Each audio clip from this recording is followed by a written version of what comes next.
There is a danger in moving before God, in stepping ahead of his divine plan, in thinking that we know better than the one who created time itself. Too often we find ourselves impatient, restless, eager to make things happen on our own terms. But when we move before God, we invite struggle, disappointment, and unnecessary battles that were never meant for us. Think about Saul. The man was chosen by God, anointed as Israel's first king, positioned for greatness. But when the pressure came, when the people started murmuring, when the enemy stood near, Saul did what so many of us do. He moved ahead of God. Instead of waiting for the prophet Samuel to arrive and offer the sacrifices God had instructed, Saul took matters into his own hands. He saw the people scattering, he felt the weight of leadership, and he panicked. So he stepped into a role that wasn't his, performed a duty that wasn't given to him, and in that one moment of impatience, he lost the kingdom. God rejected him, not because he wasn't capable, not because he wasn't strong, but because he wouldn't wait. How many of us have forfeited blessings because we couldn't wait? How many times have we forced relationships, chased opportunities, or taken shortcuts thinking we were making progress only to end up further from where God wanted us to be? Moving before God may feel like control, but in reality, it's an act of fear, an unwillingness to trust that his timing is better than ours. Some of us have been praying for things, believing for breakthroughs, asking for direction, but the silence is uncomfortable. We look around and see others getting their blessings, moving forward, building businesses, walking down the aisle, stepping into their purpose, and we think, maybe I should just do it myself. But just because something looks good doesn't mean it's God. Just because it works for someone else doesn't mean it's meant for you right now. The enemy loves to make us anxious in the waiting. He whispers lies telling us we're being left behind, that God has forgotten about us, that if we don't act now, we'll miss out. But let me tell you, there is nothing that God has ordained for you that you will miss if you stay in position. What is meant for you is already yours. You don't have to fight for it, manipulate for it, or rush into it. You just have to trust that when the time is right, God will open the door. Abraham and Sarah learned this the hard way. God gave them a promise, told them they would have a son, but when the years passed and nothing happened, they decided to help God. Sarah gave her servant Hagar to Abraham, thinking that maybe this was the way God intended for the promise to come to pass. But what they created in their impatience became a source of pain, conflict, and division. Ishmael was born, but he was not the promise. He was the result of human effort trying to do what only God could do. And even though God still fulfilled his promise through Isaac, the consequences of that decision followed them for generations. What are you trying to birth out of season? What are you pushing for before it's time? What doors are you forcing open that God never intended for you to walk through? When we move before God, we end up carrying burdens that were never meant for us. We cry over situations we were never supposed to be in, fight battles we were never meant to face, and suffer heartaches that could have been avoided if we had only waited. God's delays are not his denials. Just because it hasn't happened yet doesn't mean it's not going to happen. Just because you don't see movement doesn't mean God isn't working. Sometimes he's protecting you. Sometimes he's preparing you. Sometimes he's making sure that when you step into what he has for you, you're strong enough to handle it.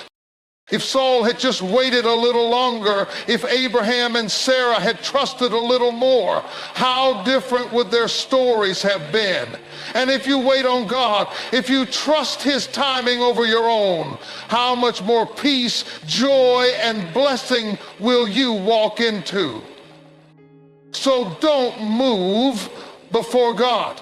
No matter how much pressure you feel, no matter how loud the voices around you get, no matter how tempting it is to take matters into your own hands, stand still. Trust him. He knows what he's doing. And when the time is right, he will move in a way that will leave no doubt that it was him all along. God's timing is perfect. That's a truth we know, but it's not always a truth we like. Because when life feels stagnant, when prayers seem unanswered, when the promises God has spoken don't seem to be coming to pass, it's easy to start wondering if maybe, just maybe, God is running late. But let me tell you something. God is never late. He's never early. He moves at the exact right time, in the exact right way, to accomplish the exact right purpose. The challenge is his timing often doesn't align with our expectations. We live in a world that moves fast. Instant access, instant gratification, instant results. But God is not bound by human schedules. He doesn't rush just because we feel impatient, and he doesn't delay out of neglect. He moves when the conditions are right, not when we think they're right, but when he knows they are. Look at Abraham and Sarah. God told them they would have a son, that their descendants would be as numerous as the stars in the sky. But the years passed and nothing happened. They waited, they believed, but eventually doubt crept in. Maybe they misunderstood. Maybe God needed a little help. So Sarah suggested that Abraham have a child with her servant Hagar. And while their impatience produced Ishmael, Ishmael was not the promise.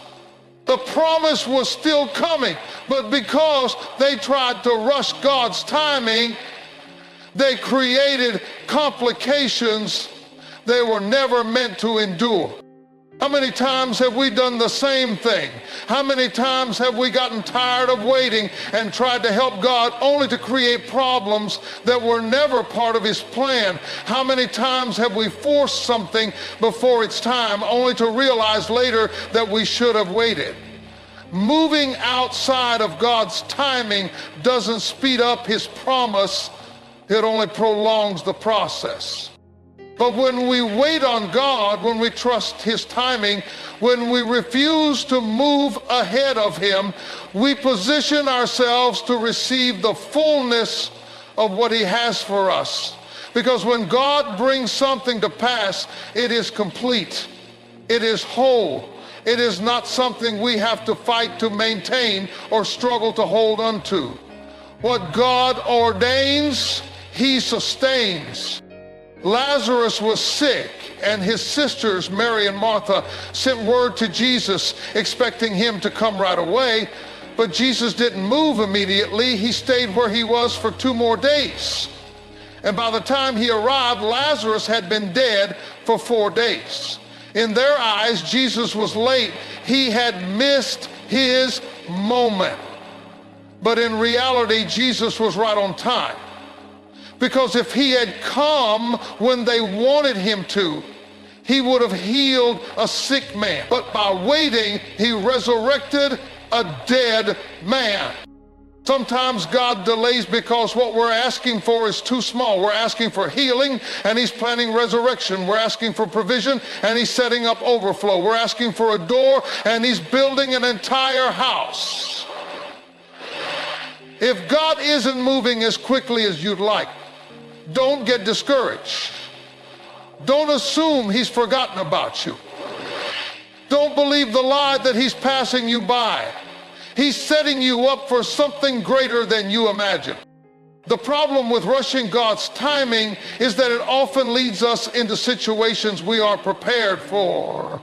You might want that promotion now, but if God gave it to you before you were ready, it would crush you instead of elevate you. You might be praying for a spouse, but if God brought them into your life before he finished working on you, the blessing could turn into a burden. God's delays are not his denials, they are his protection. They are his preparation. They are his way of ensuring that when the blessing comes, you will be ready to receive it. The Israelites wandered in the wilderness for 40 years, not because God couldn't bring them into the promised land sooner, but because they weren't ready. He had to work some things out of them before they could step into the fullness of their inheritance. He had to remove their slave mentality, build their faith, teach them to depend on him, and when they were ready, then he brought them in. Not a moment too soon, not. God's timing is not just about the destination, it's about the process. He is more concerned with who you're becoming than where you're going. He is developing you, strengthening you, teaching you to trust him so that when you step into what he has for you, you will be able to sustain it. So if you're in a season of waiting, don't grow weary, don't lose heart, don't try to force something that isn't ready. Trust that God knows what he's doing. Trust that he sees the full picture. Trust that when the time is right, he will move. And when he moves, you'll know without a doubt that it was him. There is something about the waiting season that can feel heavy. When God gives you a vision, when he plants a promise in your heart, when he speaks something over your life, there is an expectation that things should start moving, that doors should open, that progress should happen. But what do you do when nothing is moving, when it feels like you're standing still? When you know God has called you to something greater, but you're still stuck in a place that looks nothing like what he promised. That's where faith is tested the most. Not in the excitement of the vision, not in the celebration of the breakthrough, but in the in-between, in that space where it feels like nothing is happening. That's the place where doubt tries to creep in. That's the place where frustration tries to settle. That's the place where you start wondering, did I hear God correctly? Did I misunderstand? Am I waiting on God, or is God waiting on me? And if you're not careful, impatience will push you into moving before the time is right. That's what happened with the Israelites. God had already promised them the land, already declared victory over them, already set aside blessings for them. But when Moses went up to Mount Sinai to receive instructions from the Lord, the people got tired of waiting. They got restless. They started looking around thinking, where is Moses? Where is God? We need to do something. And instead of waiting for the promise, they created their own answer. They built a golden calf, something they could see, something they could touch, something that gave them a sense of movement, even though it was completely outside of God's will. How many times have we done the same thing? When God takes longer than we expect, when the promise doesn't come as quickly as we want, we start looking for something, anything that feels like movement. We force relationships that aren't meant for us. We take jobs we weren't called to. We make decisions out of impatience instead of out of obedience. And then when things start falling apart, we ask God why it didn't work. But here's the truth. Everything that God has for you is worth the wait. Every promise, every blessing, every opportunity that he has assigned to your life is already set in motion. But if you move before the appointed time, you risk stepping outside of his provision. You risk exhausting for something less than what he intended. You risk exhausting yourself trying to maintain something that God never built. Look at Sarah. God had already promised her a son, already declared that she would give birth to nations. But because time passed and nothing happened, she decided to take matters into her own hands. She gave her servant Hagar to Abraham, thinking that maybe this was the way to bring the promise to life. And what was supposed to be a blessing turned into a burden. Because when we try to produce what only God can bring forth, we create complications we were never meant to endure. That's why it's so important to stay in alignment with God's timing, not just to hear the promise, not just to receive the vision, but to wait until God says, move, because when the time is right, everything will fall into place without force. When the time is right, the door will open without you having to manipulate it. When the time is right, the opportunity will present itself, and you won't have to wonder if it's from God. You'll know. David was anointed as king, but he didn't step into the throne right away. He had to wait. He had to go through a process. He had to endure seasons that looked nothing like the promise. And even when he had the chance to take the throne early, when Saul was vulnerable, when his men encouraged him to seize the moment, David refused. Because he understood something that we all need to learn. Just because you have the opportunity doesn't mean it's the time. God's promises don't need shortcuts. What he has spoken over your life will come to pass when he says so, how he says so. And if you try to rush it, if you try to force it, you may end up with something that looks like the promise but doesn't carry the anointing of it. There is a difference between what you produce in your own strength and what God births in his timing. So if you're in a season of waiting, don't be discouraged. Don't let impatience push you into something premature. Don't let frustration cause you to settle for something less than what God has for you. What he has prepared is greater than what you could ever create on your own. And when the time is right, he will make it happen, and you won't have to chase it, strive for it, or force it. It will be exactly what he promised. When God speaks a word over your life, when he places a calling on you, when he sets something in motion, there is nothing the enemy can do to cancel it. There is no obstacle strong enough, no delay long enough, no opposition fierce enough to stop what God has ordained. But the question is not whether God will fulfill his promise. The question is, will you trust him until he does? It's easy to have faith at the beginning when the vision is fresh, when the word is clear, when the excitement of possibility is stirring in your spirit. It's easy to believe when the first doors open, when things start aligning, when you can see the hand of God moving. But what happens when it takes longer than you expected? What happens when you hit resistance? What happens when every sign around you suggests that nothing is changing? That's when you find out if your faith is in God or if your faith is in progress. Because faith is not about what you see, it's about what you know. It's about believing that even when nothing is happening, something is happening. That God is working behind the scenes, setting things up, orchestrating details, preparing the right people, aligning the right opportunities. That just because you don't see movement doesn't mean God isn't moving. That's why you can't let delays make you doubt.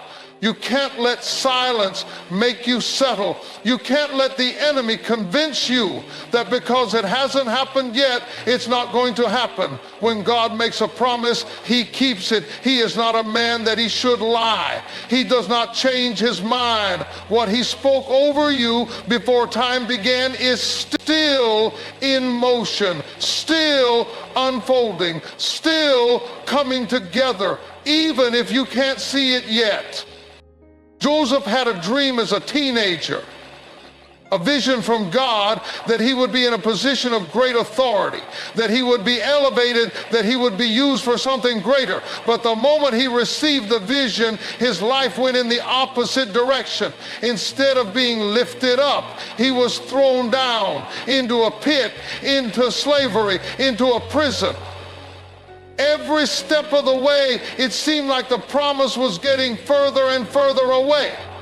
But what Joseph didn't realize was that every setback was actually a setup. Every delay was actually development. Every closed door was positioning him for the exact place God had destined him to be. And when the time was right, God moved so quickly that Joseph went from the prison to the palace in a single day. What looked like wasted years, what looked like unanswered prayers, what looked like repeated rejection was actually God's divine process. Because when God fulfills his promise, he does it in such a way that no one can take credit but him. That's why you can't give up now. You can't let frustration talk you out of what God has spoken. You can't let impatience cause you to move ahead of God, because what he has for you is still coming. And when it comes, it will happen so swiftly, so powerfully, so undeniably that you will look back and realize that every delay was part of the plan. Some of you are in the waiting season right now. Some of you are in the middle of what feels like a contradiction, where what God has promised and what you see don't seem to match. But don't let that shake your faith. Don't let that cause you to step out of position, because when God is ready to move, nothing will be able to stop it. You don't have to manipulate it. You don't have to chase it. You don't have to force it. All you have to do is stay in alignment. Stay faithful, stay prayerful, keep believing, keep trusting, keep standing, because when the appointed time comes, you won't have to go looking for it. It will find you. And when it does, you will know that it was God. You will know that it was worth the wait. You will know that he never forgot, never changed his mind, never abandoned his word over your life, because what he starts, he finishes. What he ordains, he fulfills. What he promises, he brings to pass. And when he moves, everything changes. Waiting is not just about time, it's about trust. It's about believing that God knows what he's doing even when nothing around you makes sense. It's about standing firm when everything in you wants to run ahead, take control, and make things happen on your own. Waiting is not passive, it's active faith. It's a declaration that says, I trust God enough to let him lead. But let's be real, waiting is hard. Waiting can feel like being stuck, like being overlooked, like everyone else is moving forward while you're standing still. It can test your faith in ways nothing else can. One of the hardest things about waiting is that it exposes what's really in us. It's easy to have faith when things are moving, when prayers are being answered, when doors are opening. But what about when nothing is happening? What about when you've prayed, fasted, believed, and still nothing? What about when God seems silent? That's where real faith is tested. That's where you find out if you trust God or if you just trust what he can do for you. The children of Israel had to learn this. When God brought them out of Egypt, he didn't take them straight to the promised land. He led them into the wilderness, a place of waiting, a place of testing, a place where they had to rely on him daily. He gave them manna, but only enough for one day at a time. He wanted to see if they would trust him for tomorrow or if they would panic and try to take matters into their own hands.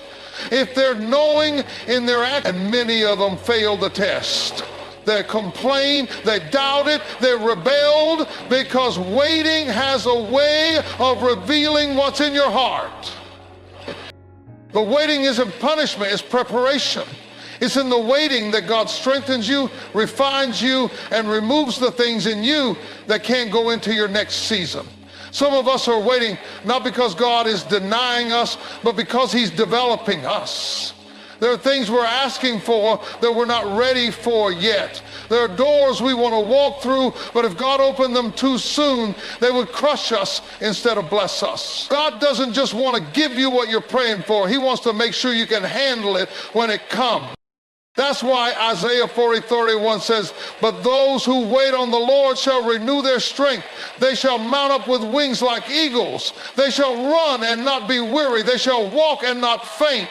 Waiting is not about losing strength, it's about gaining it. God is using this time to equip you, to stretch you, to build endurance in you so that when he releases you, you won't faint under the weight of the blessing. David understood this. He was anointed as king while he was still a shepherd boy. The promise was spoken over his life, but he didn't step into it right away. He had to go back to the field, back to tending sheep, back to a season that didn't look anything like what God had promised him. And then when he did step forward, it wasn't onto a throne, it was into battle. Before he ever wore a crown, he had to fight Goliath. Before he ever sat in authority, he had to run from Saul. God had called him to be king, but there was a process he had to go through first. Some of us are in the process right now. We know what God has spoken. We know what he's called us to. We feel the weight of destiny on us, but we're still in the waiting. And if we're not careful, we'll let frustration talk us out of the promise.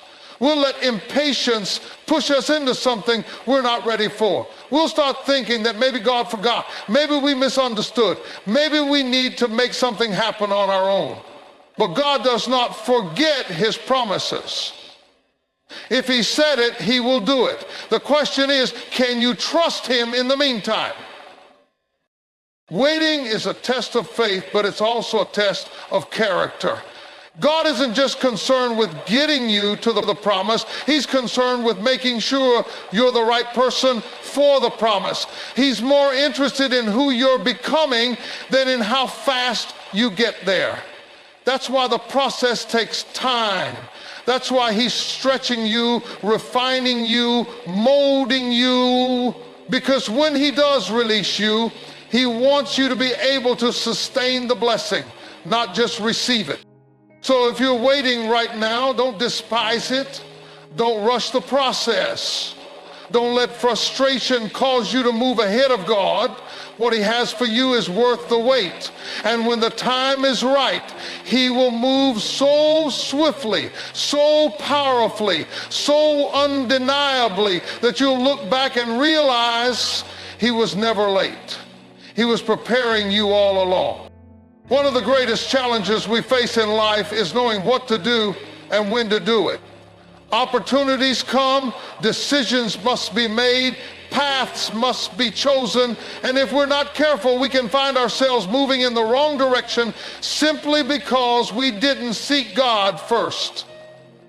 It's easy to rely on our own understanding, to trust in what we see, to lean on logic and experience. But Proverbs 3:05-6 reminds us, trust in the Lord with all your heart and lean not on your own understanding. In all your ways submit to him, and he will make your path straight.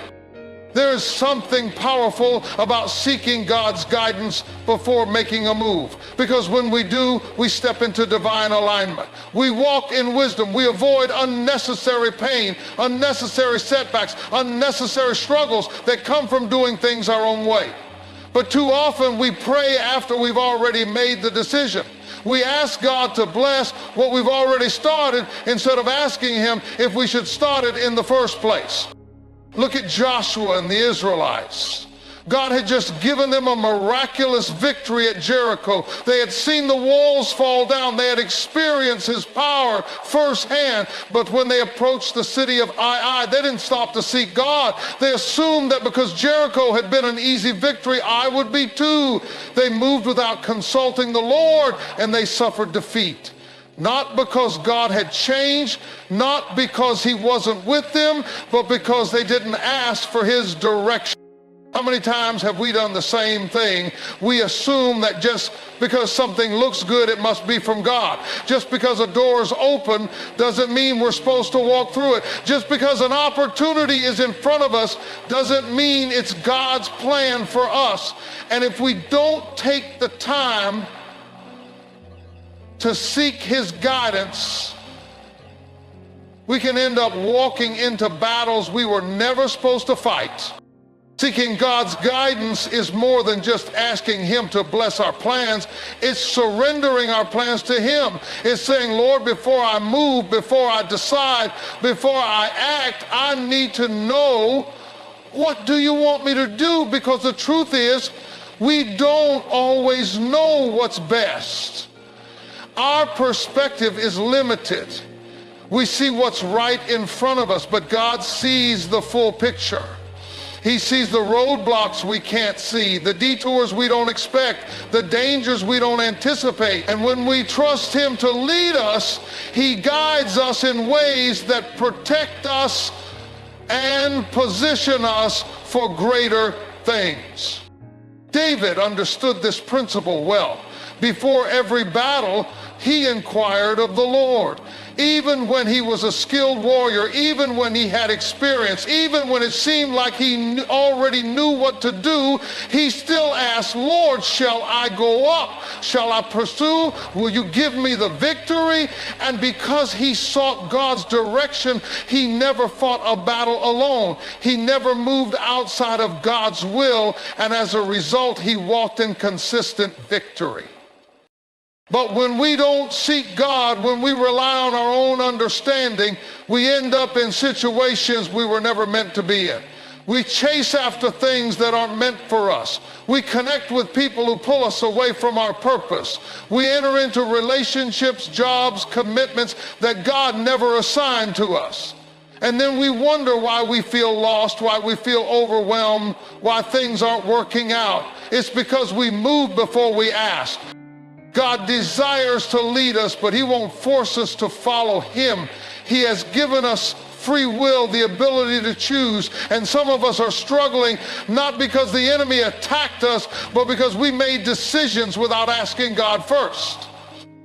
But the good news is, it's never too late to surrender. It's never too late to say, Lord, I don't want to do this without you. Show me the way. If I've moved in the wrong direction, correct me. If I'm walking a path you never intended for me, redirect me. When we truly seek God, when we wait on his direction, when we refuse to move until we hear from him, we step into a level of favor and wisdom that is unmatched. We don't have to second guess every decision. We don't have to live in fear of making the wrong choice, because when God is leading, we can move forward with confidence, knowing that every step is ordered, every path is secured, and every promise he has spoken will come to pass in his perfect time. So before you move, before you decide, before you act, seek him. Let him lead you. Because where he leads, there is peace. Where he leads, there is provision. Where he leads, there is purpose. And when you follow his voice, you will never be lost.